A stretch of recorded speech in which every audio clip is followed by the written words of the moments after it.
여러분 반갑습니다. 오늘 요한계시록 마지막 부분, 결론 부분을 함께 나누고자 합니다. 기도드립니다. 만복이 그런 되시고 역사의 주관자가 되시는 하나님, 은혜와 사랑을 감사합니다. 부족한 저희들에게 시대말의 비밀을 보여주시고 준비케 해주셨사오니 감사합니다. 이 시간도 주의 성령 임재하셔서 깨닫게 하여 주시옵시고 주님 앞에서 새로운 결단을 통하여 나아갈 수 있도록 축복하여 주시옵소서.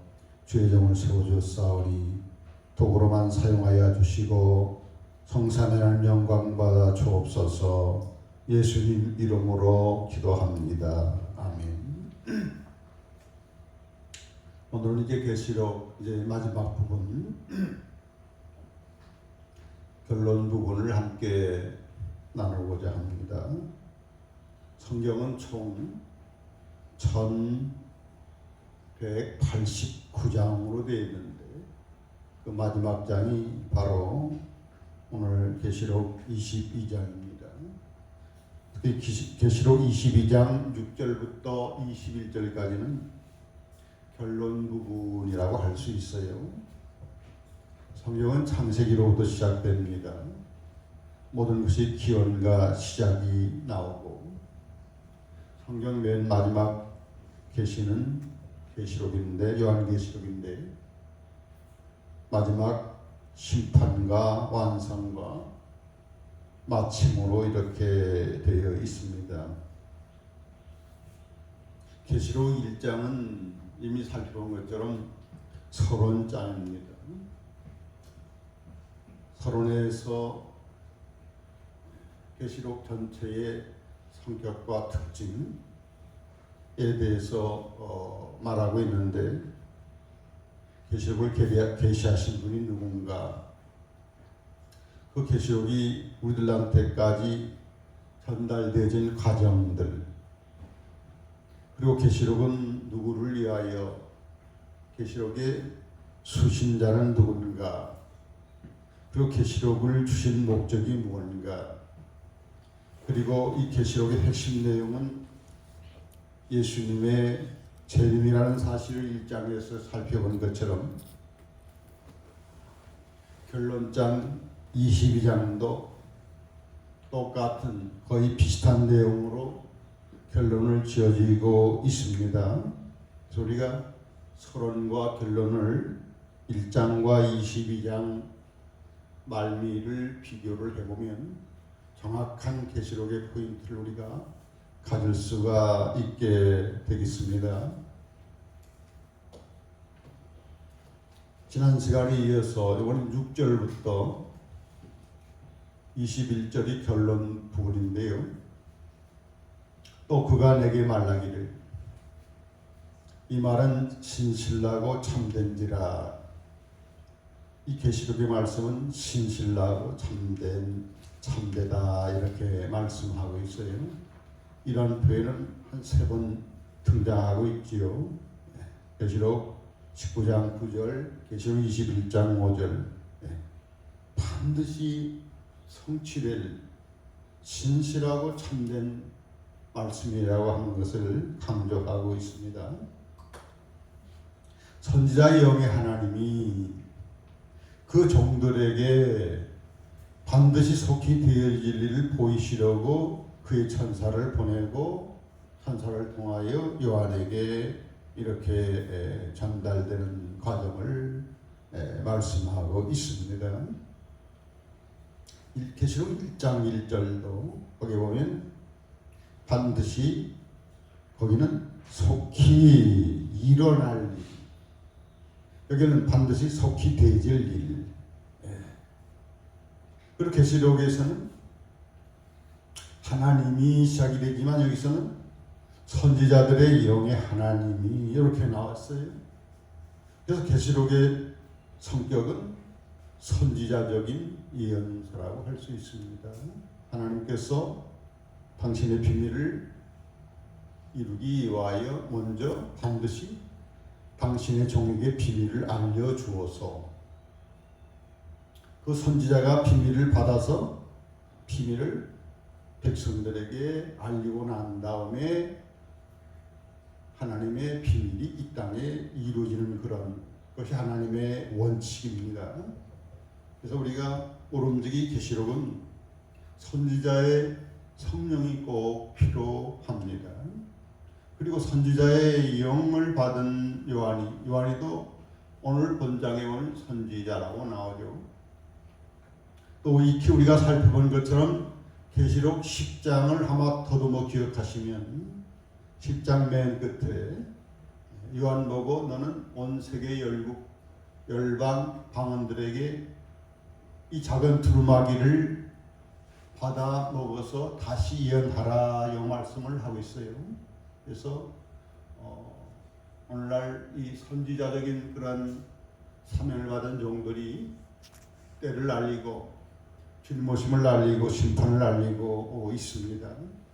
우리도 계시록을 확실하게 우리가 이해함에 있어서는 저에게 성령을 주시되 선지자의 영을 주세요 하는 기도를 하면 하나님께서 이렇게 깨달음을 더하여 주실 줄로 믿습니다. 내가 속히 오리니 이 두루마리 예언의 말씀을 지키는 자가 복이 있다 그랬어요. 내가 속히 온다는 말씀이 22장 오늘 결론에 3번씩 나옵니다. 3번씩. 그래서 계시록은 핵심이 뭐다? 예수님의 재림에 있다는 겁니다. 이 어마어마한 역사적인 가장 중요한 주제고 사건이 예수님의 재림에 대해서 성도들이 재림을 준비하기 위해서 주신 그러한 목적이라는 것을 우리는 분명히 깨닫게 됩니다. 이 두루마리 예언의 말씀을 지키는 자는 복이 있다 그랬습니다.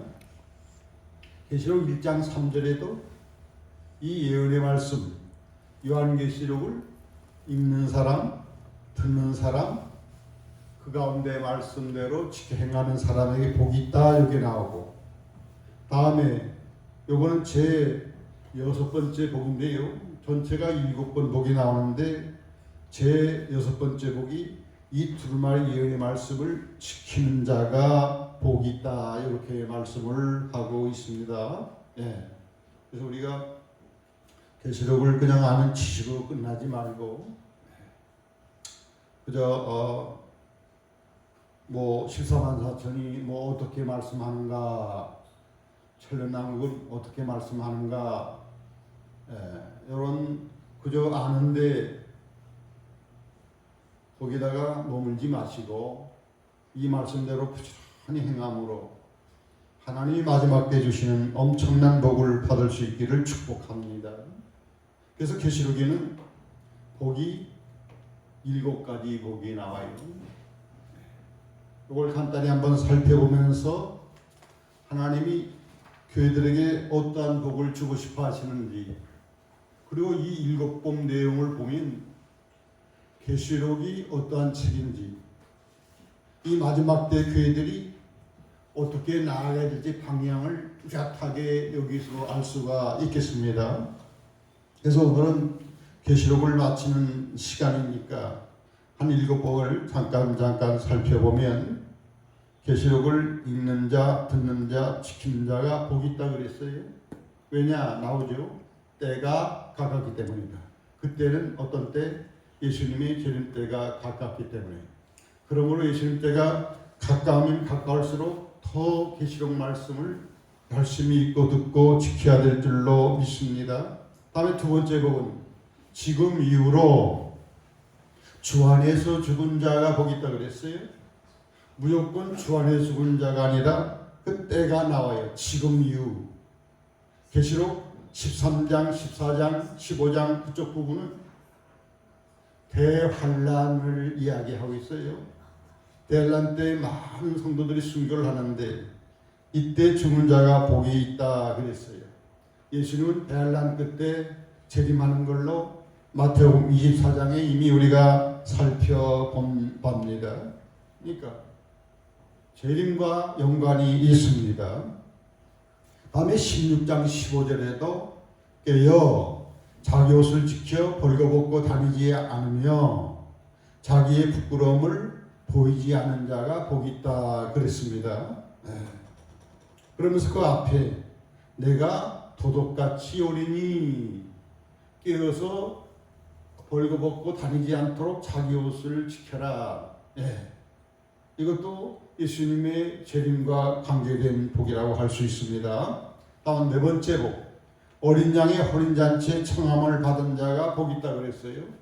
예수님이 오셔서 혼인잔치에 참여하는 자는 세마포 옷을 입은 자만 성도의 옳은 행실을 보고 혼인잔치에 들어가고 그들만이 천국의 시민이 될 수 있다는 것을, 천년왕국의 시민이 될 수 있다는 것을 이미 살펴본답니다. 다섯 번째 복, 첫째 부활에 참여하는 자들이 복이 있다 그랬어요. 예수님 재림할 때에 부활할 자가 첫째 부활자인데 누구? 복음을 위하여 순간 분들, 짐승의 표를 받지 않은 자들이 살아서 부활시켜서 예수님과 함께 왕위에 앉아서 천년왕국을 통치하는 그런 인간 중에 가장 어마어마한 최고의 복을 하나님이 주신다고 그랬습니다. 다음에 여섯 번째 복, 아까 살펴본 것처럼 이 두루마리 예언의 말씀, 요한계시록의 말씀을 지키는 자가 복이 있다 그랬어요. 그러면서 그 앞에는 뭐라고 나오죠? 내가 속히 오리니 그랬어요. 그래서 재림에 관련된 복입니다. 다음에 끝으로 일곱 번째 복, 자기 두루마기를 빠는 자가 복이 있다 그랬어요. 자기 두루마기를 빠는 사람 살펴볼 것입니다만은 이 사람이 천국 거룩한 성으로 들어갈 수 있다 그랬습니다. 그래서 이 일곱 복을 한번 가만히 내용을 분석해 보면 첫째 복부터 여섯째 복은 뭐와 관련됐다? 예수님의 재림과 관련된 복이고, 맨 마지막 일곱 번째 복은 거룩한 성, 천국에 들어가는 복입니다. 그래서 하나님께서는 요한계시록을 통하여 교회들에게, 마지막 성도들에게 이 두 가지의 복을 주고 싶어 합니다. 아멘. 재림의 복과 영원한 천국에 들어가는 복. 아멘. 이런 복을 받는 저와 여러분 되시기를 축복합니다.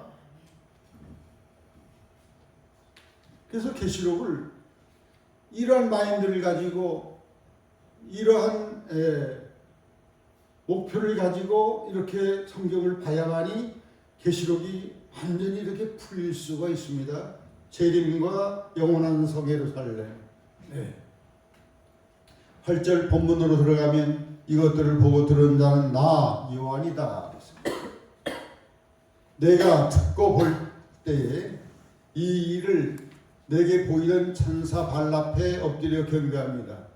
너무나 어마어마한 진리의 말씀을 보여주고 광경을 보여주니까 자신을 보는 사이에 천사에게 경배하려고 드니까 천사 그렇게 하지 말라 그랬습니다. 나는 너와 내 형제 선지자, 요한도 선지자에 부릅니다. 또 이 두루마리의 말을 지키는 자들과 함께 된 종이니 그러하지 말고 누구께 경배하라? 하나님께 경배하라. 우리는 어떻게 위대한 사람도 경배해서는 안 됩니다. 죽은 조상도 경배 대상이 돼서는 안 됩니다. 재물도 돈도 경배 대상이 돼서는 안 됩니다. 경배는 누구한테 하는 거죠? 창조주 하나님께만 하는 것입니다. 하나님을 두려워하고 하나님 앞에 영광을 돌리라. 심판의 시간이 이르렀기 때문에 창조주 하나님께 경배하라.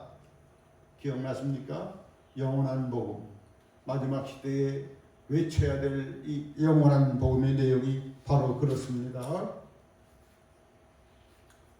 또 내게 말라되 이 두루마리 예언의 말씀을 임봉하지 말아라 그랬어요.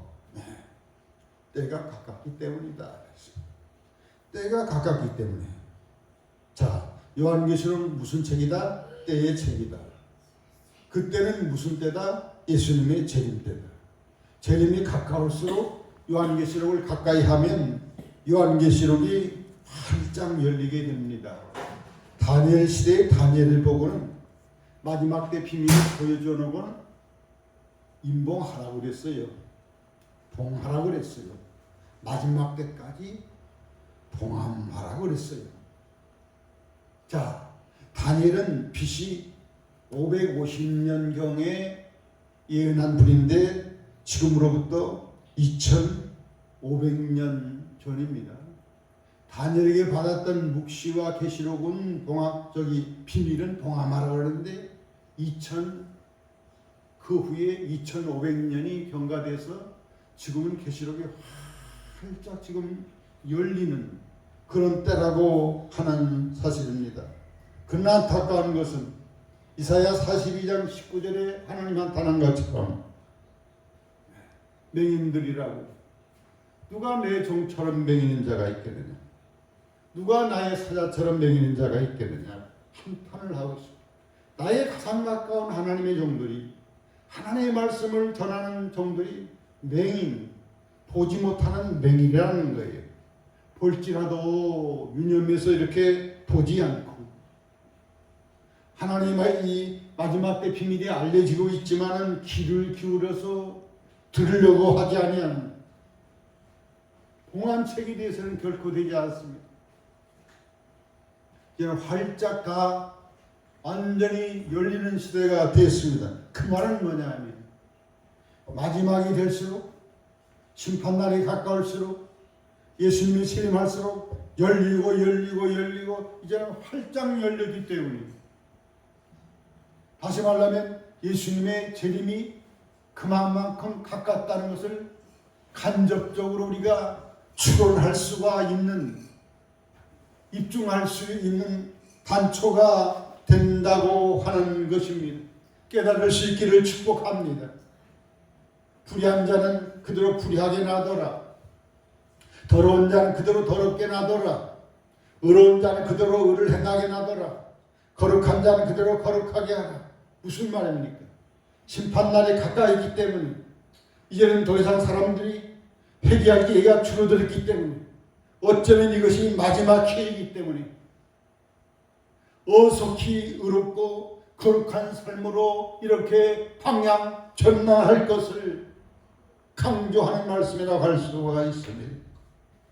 보라, 내가 속히 오리니 내게 줄 상이 내게 있어 각 사람이 그가 행한 대로 갚으시리.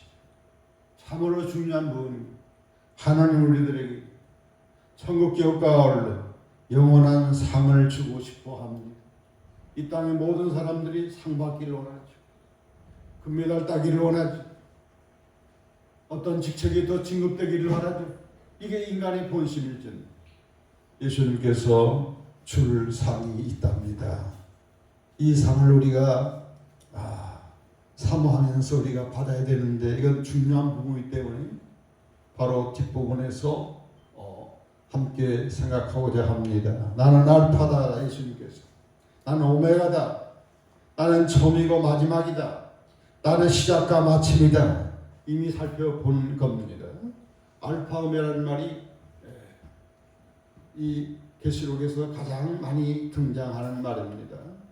끝에 가는 부분이기 때문에, 시작이 아니라 완성되는 부분이기 때문에, 심판이 대갑되기 때문에 알파 오메라는 말씀을 하고 있습니다. 헬라어로 이 처음 시작이라는 말은 원천, 기원의 뜻이 있습니다. 오메가 이 헬라어로는 텔로스라고 해서 목표와 완성을 의미하는 겁니다. 지금은 역사를 끝맺히고 하나님께서 완성하는 시대다. 하나님이 씨를 뿌리고 수고해서 애써서 경작하는 것은 이제는 뭐 할 때다? 알곡을 추수할 시점이 있다. 알곡의 본질은 뭐죠? 성숙한 아담이라고 했습니다. 제가 이건 굉장히 강조한 부분이고, 하나님께서 이게 오랫동안 이 부분에 대해서 말씀한 바가 있고, 그래서 이 부분에 대한 메시지, 하나님이 알려준 메시지 굉장히 많습니다. 이번에 일부를 여러분들한테 전했습니다. 지난 시간에도 천국의 두 분야를 천군 금으로 길포장될 정도로 상상할 수 없이 아름답고 풍족하고 안전한 그러한 하드웨어 시스템이 다 완벽하게 준비해 놓았는데 더 중요한 부분은 소프트웨어인데 뭐다? 성숙한 신부, 성숙한 아담, 예수나 닮은 이 성도의 모습, 하나님 말씀에 순종하는 성숙한 자녀라고 그랬습니다. 아무리 외형이 화려하고 부유하고 갖추어져도 주님과 우리의 관계가 성숙하지 못한다. 그것은 거의 더 이상 천국이 될 수가 없습니다. 그래서 오메가의 하나님 계획한 대로 창조의 목적대로 드디어 이제 다 완성하는데 완성하기 위해서는 싹 정리 심판 과정을 통하여 주님이 왕으로 오셔서 직접적인 통치를 함으로 말미암아 완성되고 완성된 그 나라를 하나님 앞에 바치면서 거룩한 성 예루살렘이 내려오는 이러한 과정이 되겠습니다. 그래서 우리가 상급, 자, 우리가 여기서 눈여겨보고 우리가 집중을 해야 될 필요성이 있는 부분이에요. 사도 바울은 표대를 정했는데 하나님이 나를 부르신 상을 위하여 달려간다 그랬어요. 상을 위하여 그는 살았습니다. 모세도 정말 애굽의 왕자로서 외형적인 부유함과 화려함과 다 학문적이나 다 외력이 다 갖춰져 있어도 뭐가 부족해서 종 노예 히브리 민족과 함께 생사고락을 하면서 그 광야의 지도자의 그 고통의 좁은 길을 갔습니까? 히브리서 11장에 보니까 상 주심을 바라봤기 때문이다. 아멘. 상 주심을 바라봤기 때문이다. 우리 구주 예수님도 십자가 앞에 수치스러운 이 고통스러운 십자가 지기 전에 뭘 바라봤다? 하나님이 주실 그 기쁨을 바라봐서 십자가를 졌다 그랬습니다.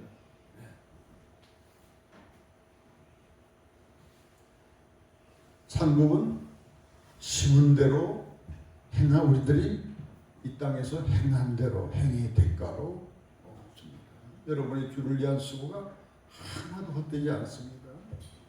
상급은 분명히 뭐가 있다? 등급이 있어요.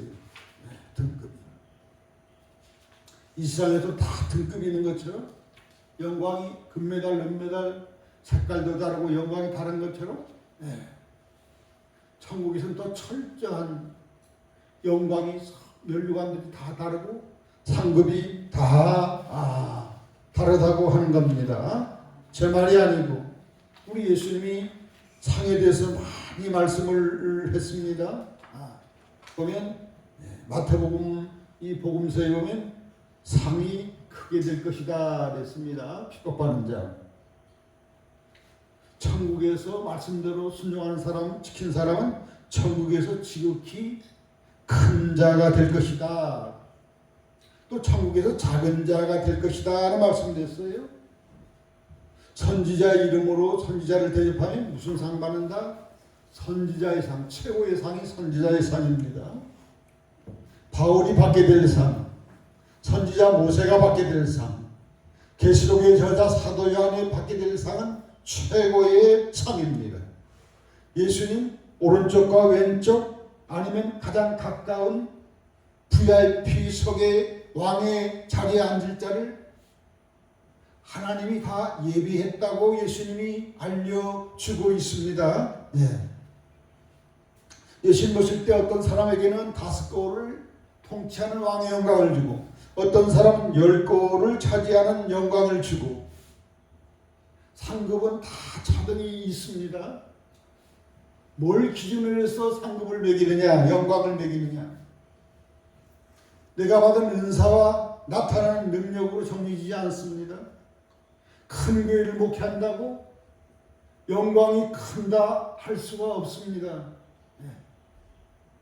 필라델피아 교회가 가장 그 성도들이 천국에서 영광을 크게 받을 것을 약속했는데 적은 능력을 가지고서 너희들은 적은 능력을 가지고도 내 말을 지키고 날 배반하지 않았다 하면서 최고의 7교회 중에 최고의 큰 상급을 받을 자들이 필라델피아는 시들룩했어요.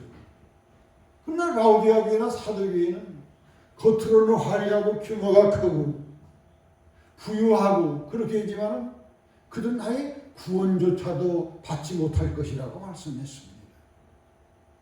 그러므로 그가 능력이 왜 이렇게 초라하고 내 은사가 왜 이렇게 작을까 낙담하지 마시기 바랍니다. 문제는 맡겨진 일에 주님이 각각 다 맡겨주었어. 얼마나 충성되는가 요걸 보는 거예요. 목사가 한나라 가서 상급이 많을 것이다. 집사님이 더 큰 상급을 받을 수가 있어요. 작은 교회 개척하는 목사가 외딴 섬에서 목회하는 목사님이 도시에서 큰 교회 목회하는 분보다 더 상급이 영광이 영원한 영광이 주어질 수도 있습니다. 얼마나 나에게 맡겨진 일에 최선을 다했느냐. 이게 중요한 겁니다. 다음에 중요한 것인데요. 순수성을 판단합니다. 내 동기를 보는 거예요. 예수님 말씀에 사람들에게 칭찬받으면 상급이 없다고 그랬어요. 너는 세상에서 다 영광을 받았잖아요.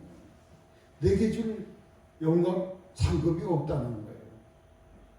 고린도전서 3장 굉장히 중요한 내용인데요. 여러분 한번 개인적으로 찾아서 읽어보십시오. 거기는 그리스도 위에 집을 짓는다고 그랬어요. 반드시 예수님의 이름으로 뭐든지 해야 돼요. 금으로 집을 짓고 은으로 집을 짓고 찌구를 짓고 겉으로는 잘 몰라. 그러나 뭘 지었는가? 불로 확 썰어버리면 거기에 남아있는 것, 타지 않고 남아있는 것이 순수한 공적이 되어서 그걸 따라 상급을 매깁니다.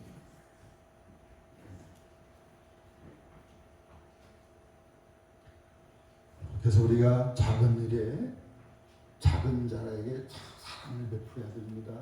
예수님이 여러 번 말씀했어요.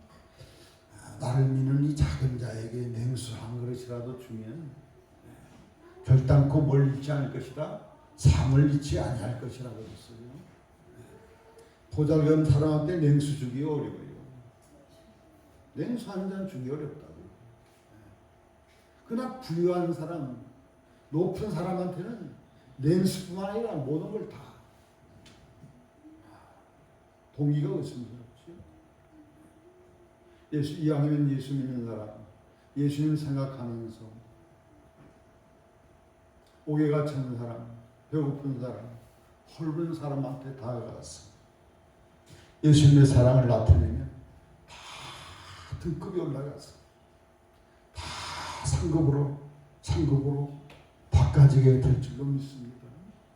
돈도 그냥 내치장하고 호요식할 때 쓰지 말고 이 물질을 우리가 정말 꼭 필요한데 기도하면서 주님의 이름으로 쓰면 이 땅에 돈은 없어져 볼 거지만 없어질 돈 가지고 영원히 하늘나라의 상급으로 영원히 남는 장사를 하게 됩니다.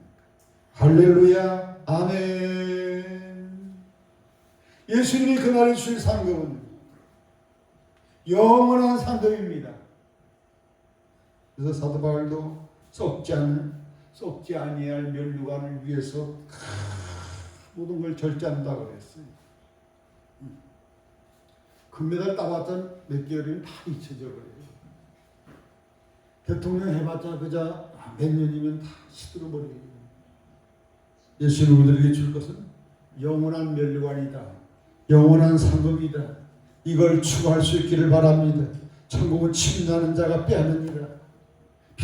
필라델피아 교회 보고 너희들에게 있을 면류관이 다른 사람한테 어떻게 하도록 뺏기지 않도록 끝까지 충성을 하라고 당부를 했습니다. 영원한 상급은 곧 진정한 성공자를 이야기하는 것이고 영원한 성공자 여러분 잠깐 성공하고 끝나겠습니까? 영원한 성공자가 되겠습니까? 지금은 누가 성공했는지 몰라요. 돈 많고 이름이 있으면 성공한다고 세상 사람들은 이야기하지만 우리 예수님은 고린도전서 보면 아무도 그렇게 평점 매기지 말라고 그랬어요. 그날에 예수님이 오셔서 은밀한 것을 심판할 때에야 그때 성공한 자, 영원히 성공한 자, 진정한 성공한 자, 영원한 실패자가 다 판가르기 때문에 아직 우리들에게는 뭐가 있다? 시간이 남아있다. 남은 육체의 시간 동안 열심히 상받기 위하여 시간과 물질과 젊음과 이런 것들을 잘 핵심적인 그 목표를 향하여 영원히 남을 것을 향하여 나아갈 수 있는 멋진 인생, 지혜로운 인생, 위대한 인생을 살 수 있기를 축복합니다. 자기 돌마기를 빠는 자들이 복이 있다고 했습니다. 자기 옷을 빠는 자, 회개하는 사람이 복이 있다고 그랬어요. 여기서 빤다는 것은 시제로서 현재 시제입니다. 지속적으로 회개해야 됩니다. 한번 회개하고 끝난 게 아니라 계속 우리가 밥 먹듯이 우리가 죄를 지으면 밥 먹듯이 날마다 회개를 해야 되는 거예요. 이 사람들에게는 생명나무, 제가 파란 글씨로 이렇게 각색을 했어요. 생명나무에 나가고 문들을 통하여 들어가고 성에 들어갈 권세 친숙하지 않습니까? 지난 시간에 거룩한 성 예루살렘 영원 천국을 쭉 살펴보니까 오, 지난 시간에 다 본 거네. 생명나무, 그렇지. 하나님 보좌 가운데서 생명 강물이 흐르고 좌우에 무슨 나무? 생명나무들이 있어서 12가지 열매를 맺고 다음에 문들 12문 진주문 성곽이 있고 다음에 또 거룩한 성 예루살렘이 있는데 길이 다 금으로 되어 있고 이를 형용할 수 없는 그 성으로 들어간 권세를 받는다 그랬습니다. 그래서 우리들이 회개해야만 우리가 천국 갈 수 있습니다. 그래서 예수님이 이 땅에 오셔서 맨 처음 하신 일성이 뭔 줄 아시죠? 회개하라, 천국이 가까워. 선구자 세례 요한도 맨 처음 외친 메시지가 뭡니까? 회개하라, 천국이 가까워. 저와 여러분은 회개할 수 있기를 바랍니다. 더러운 날마다 더러워지는데 회개하지 않으면 구원받을 수가 없습니다. 천국 못 갑니다. 날마다 회개할 수 있기를 바랍니다. 회개하는 자가 복 있는 자입니다.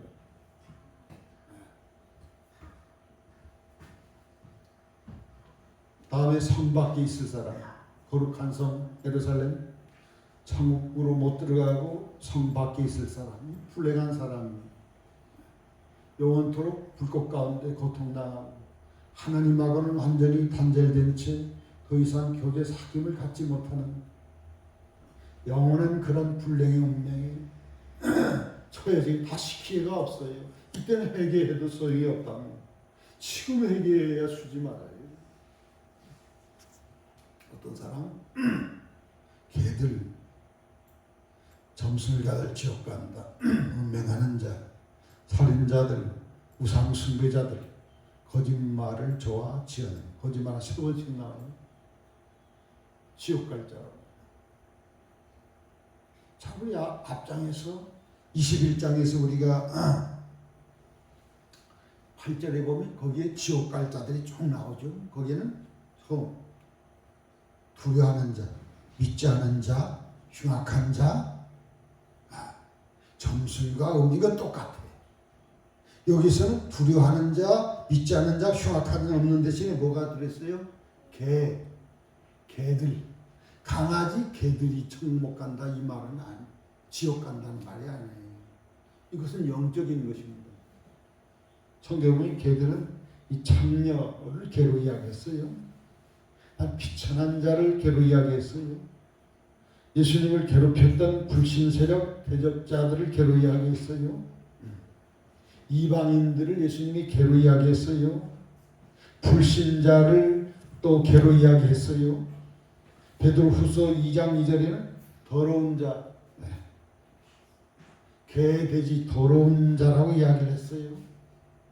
그러니까 더럽고 하나님을 대적하고 하나님 믿지 않은 자들을 이렇게 상징적으로 개들이다 그랬습니다.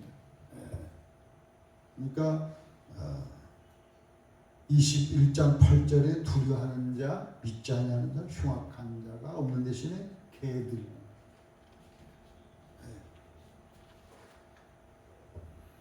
성밖에. 나 예수는 교회를 위하여 내 사자를 보내요. 요한계시록은 마지막 시대의 교회들을 깨우기 위하여 주신 말씀입니다. 이것들을 너에게 증언하였노라. 나는 다윗의 뿌리요 자손이 곧 광명한 새벽별이다. 예수님은 나는 다윗의 뿌리 자손이다. 광명한 새벽별이라고 말씀했어요. 무슨 말입니까? 다윗처럼 만왕의 왕으로 오셔서 광명한 새벽별, 새 시대, 새 에덴을 열고 완성시키다는 말입니다. 이와 연관된 구절이 로마서 15장 12절에 잘 연대에 나왔네요. 예수님은 열방 세계의 소망이다. 이렇게 세계의 소망이다. 사실 예수님 오지 않으면 소망이 없어요. 전쟁이 곳곳에서 일어나고 그 어린 아들이 절규 가운데 죽고 기근과 흉년과 미움과 독재자들의 행포하는 병들고 죽고 탄식하는 것이 예수님이 오시지 않으면 안 끝납니다. 그래서 인류의 소망, 열방의 소망을 우리 예수님 줄로 믿습니다. 로마서 15장 12절에 이새의 뿌리 곧 열방을 다스리기 위하여 일어날 이 이렇게 나왔습니다. 세계를 다스리기 위하여 일어날 이새의 뿌리, 여기서 다윗의 뿌리. 이새는 다윗의 아버지죠.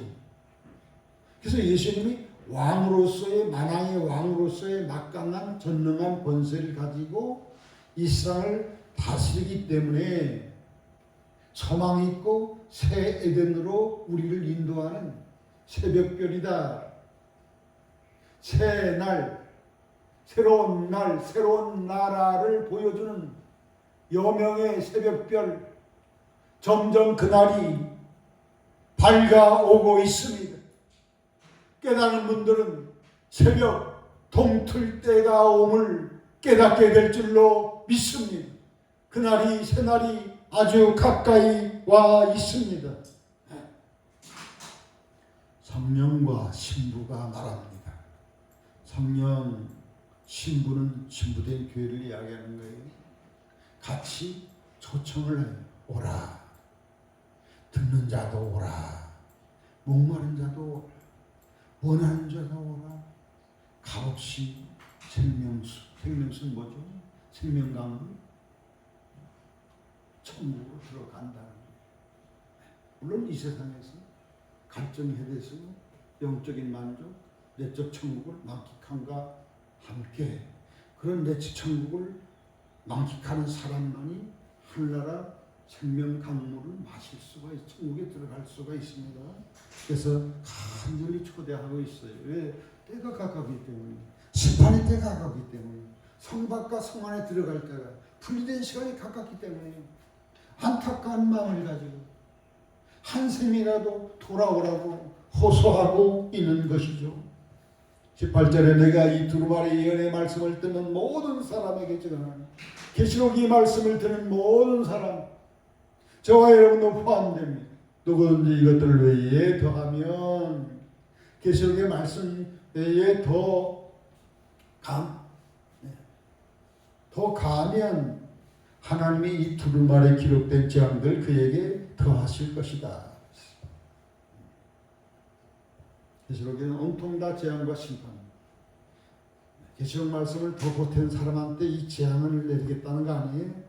만일 누구든지 이 두루마리 예언의 말씀에서 제하여 버리면, 만약 빼는 일부 빼가 감하는 사람이 있으면 하나님이 두루마리에 기록된 생명나무, 거룩한 성, 천국에 들어가는 것을 아예 빼버린다는 거예요. 생명책의 이름이 기록돼도 계시록을 간파하는 사람은 천국에서 그 생명력에서도 완전히 빼버린다는 거예요. 얼마나 무서운 경고를 하고 있습니다. 그만큼 요한계시록은 절대적인 계시입니다. 성경 66권을 완성하는 그런 완성 계시이기 때문에 계시록 말씀을 가감해서는 안 된다는 것을 말씀하고 있습니다. 그래서 요즘 보면 성경을 이렇게 가르치는 분들 중에 보면 계시록을 지나치게 상징적으로 해석을 해요. 문자적으로 봐야 될 부분을 상징으로 풀어버리면 이게 칠년대환란, 천년왕국, 뭐 휴거, 부활 이런 것들이 다 망가져버립니다. 이 메시지가 굉장히 악영향이 옵니다. 그리고 지나치게 문자적으로 이렇게 해석하면 안 됩니다. 그러니까 어떤 걸 상징적으로 풀어야 됩니까?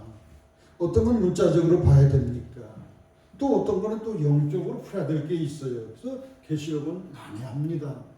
그래서 어떻게 계시록을 해석하는 가장 좋은 방식을 제가 여러 말씀드렸어요. 첫째, 겸손히 성령님의 감동을 구하라. 성령의 감동 기록된 거기 때문에 겸손히 저는 모릅니다. 가르쳐 주십시오. 성령님 감동 주세요 하면은 성령님께서 기가 막힌 그러한 지혜를 주셔서 신구약이 쫙쫙 이렇게 통일되는 짝이 찾아지는 그런 체험을 합니다. 다음에 둘째로 계시록은 성경으로 해석하라. 대부분 다 구약에 다 예언되어 있는 것을 다시 예언된 그러한 시스템이기 때문에 구약 성경 가지고 혹은 예수님 말씀한 복음서 가지고 이렇게 맞춰보면 대부분 다 정답을 얻을 수가 있습니다. 그 목사님 그런 성경이 막 베테랑 전문가나 그렇게 하지요. 그럴 수도 있습니다. 그래서 겸손히 하나님이 우리를 사랑하셔서 영을 같은 선지자들 영을 받은 이러한 주의종들도 분야가 달란트가 다 달라요. 선지자적 은사를 받은 종들이 미리 하나님이 이렇게 보여주시고 가르쳐 주셔서 계시록을 다 준비하고 온 세계 때가 급하기 때문에 지금 전하고 있습니다. 그런 분들을 찾아서 이렇게 잘 듣는 것도 저도 많이 들었습니다.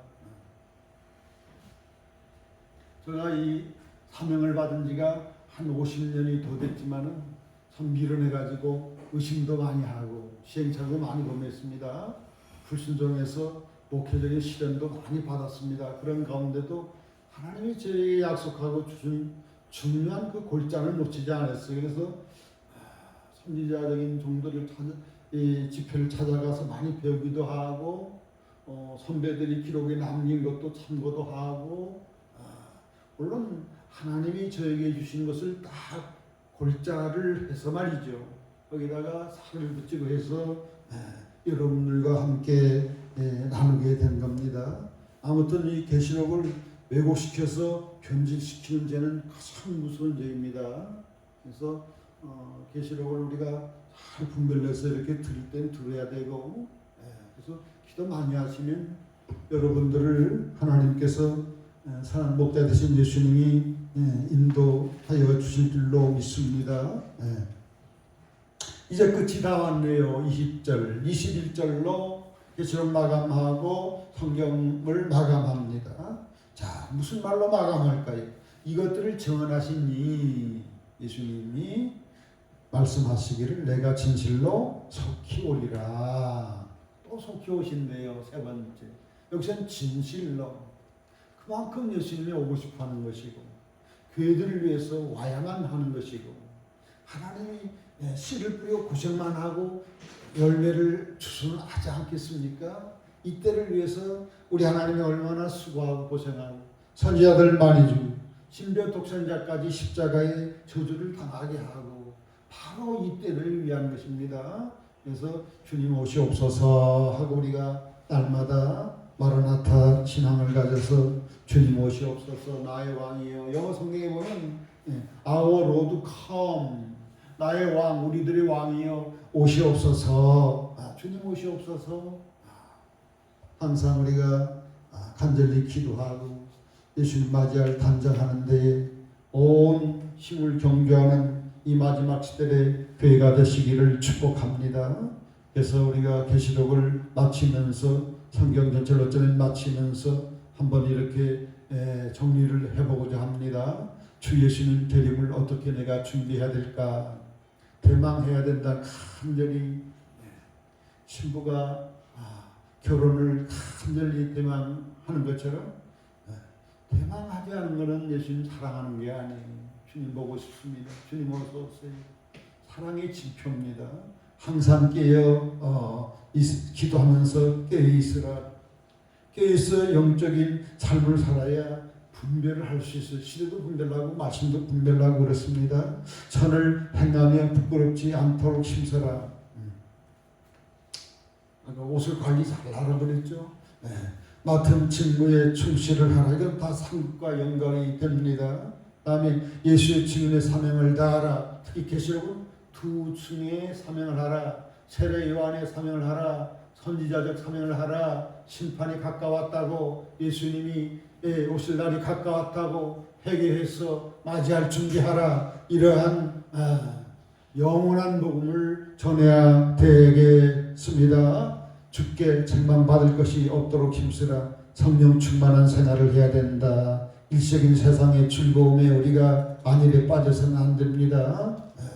부지런히 충만한 생활을 해서 영적으로 성숙하는, 열매는 성숙한 이러한 자가 되어야 될 줄로 믿습니다. 어떻게 예수님 재림을 맞이할 준비를 할까? 항상 기쁨과 감사함으로 생각하여야 되는 것입니다. 신앙의 바로미터, 성숙의 바로미터는 얼마나 하나님을 기뻐할까? 하나님께 감사하는 것이 바로 바로미터가 됩니다. 시련 중에 인내하고 끝까지 믿음을 지켜라. 이게 저 계시록에서 이기는 자가 15번씩 나와요. 대환란이 오기 때문에 끝까지 잘 견뎌서 우리가 이기는 자가 되어야 되겠습니다. 굉장히 강조한 부분이에요. 아시아교회 7교회마다 말미에 이기는 자가 되어라, 이기는 자가 되어라. 이기는 자에게 하늘 기업과 다음에 영원한 상급을 다 약속을 하고 있는 부분입니다. 무엇보다 열심으로 서로 사랑하라. 성경을 읽고 듣고 지켜 행하라. 특히 마지막 시대는 요한계시록을 많이 읽어야 됩니다. 듣고 지켜 행해야 됩니다. 깨끗한 세마포옷을 입고 주를 맞이할 준비를 하라. 그러니까 세마포옷은 어떤 자에게 성도의 옳은 행실이라고 그랬습니다. 우리 행실이 달라져야 돼요. 행실이 열매를 맺어야 돼요. 잘 믿는다고 이렇게 하는 분들 보면 너무 교만하고 시기와 질투가 그냥 살아있고 그것은 통하지가 않습니다. 주님 오실 때 깨끗한 세마포, 옳은 행실, 거듭난 성품으로 이렇게 나아가야 합니다. 날마다 죄를 씻고 거룩한 생활에 힘쓰고 주 재림은 어떻게 하라? 주여 오시옵소서. 나의 왕이여 오시옵소서. 나의 왕이 오셔서 영광을 받으시고 나를 위하여 십자가 지신 우리 예수님 만인의 영광을 받으시고 하나님의 왕권으로 통치하시사 전쟁과 고통과 죽음과 불행 이런 것들을 근본적으로 다 해결하여 새 에덴으로 들어가게 인도하여 주시옵소서. 나라가 이 땅에 임하여 주시옵소서. 뜻이 이 땅에 완성되게 하옵소서. 끊임없이 이 기도를, 이제는 기도의 목표가 여기 가장 주안점을 둬야 될 부분입니다. 자, 이제 성경을 마치면서 요한계시록을 마치면서 성경이 얼마나 완전한 것인지, 얼마나 축복인지 살펴봅니다. 절대적 권위성, 성경은 하나님이 주신 하나님의 계시를 받은 종들이 기록하기 때문에 무호성, 잘못이 없다. 여기는 잘못이 없는 절대적인 권위성, 답의 필요성, 우리 인간을 구원시켜서 온전케 하며 하나님 말씀대로 살 수 있는 능력을 이렇게 주며 이 말씀을 지킴으로 하나님의 복을 받게 하는 필요성을 충족시킵니다.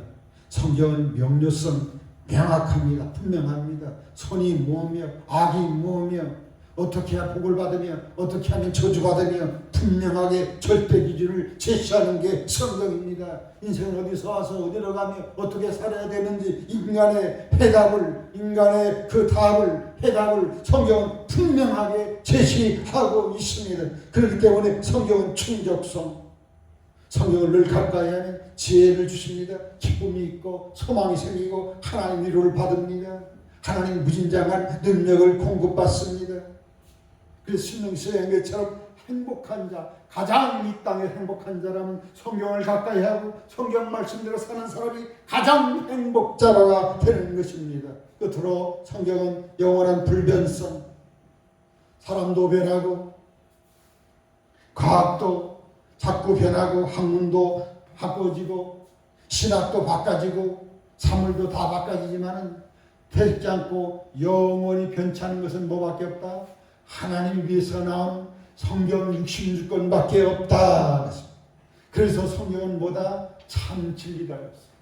제가 한때는 참 진리를 정말 찾기 위해서 목말라가지고 철학도 해보고 종교도 해보고 사상집도 보고 방황도 해봤지만 답을 얻지 못했지만 교회 와서 하나님의 말씀을 듣고 성경을 보니까 여기가 이게 진리였다 이거예요.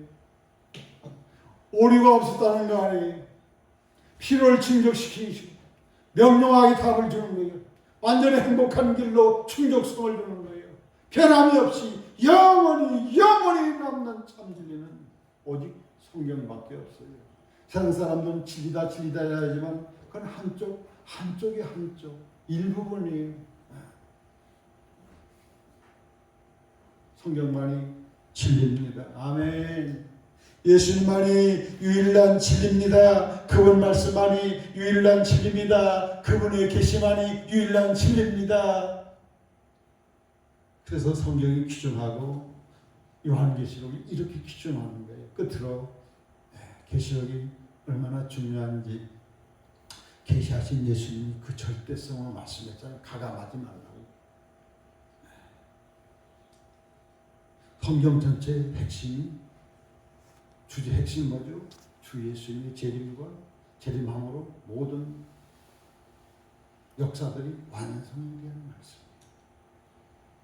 그리고 마지막 시대에 예수님 오시기 전후에 되어질 마지막 때 비밀을 계시하고 있기 때문에 이 마지막 때 지혜롭게 살려면 복을 받으려면 계시록을 가까이 해야 합니다.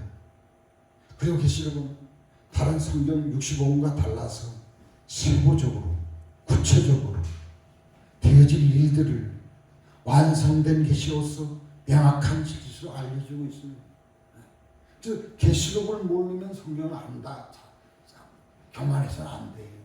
계시록을 알고 다니엘서를 보고 이사야서를 보고 복음서를 보면 명쾌하게 그 답을 할 수 있어요. 계시는 점점 하나님의 계시가 열린다. 요한계시록으로 계시가 다 완성. 그 다음에 성경이 있다고 말을 하는 것은 이것은 아무리 좋아도 이단들이 하는 소리예요. 요한계시록으로서 성경은 하나님의 계시는 완성이 됐다. 이 완성된 계시인 요한계시록 우리가 듣고 보고 뵙고 연구한다는 게 얼마나 축복된 복인지 몰라요. 영원히 여러분 복받는 자가 되시기를 바랍니다. 계시록 7가지 복을 여러분들이 어마어마한 복을 다 받을 수 있기를 바랍니다.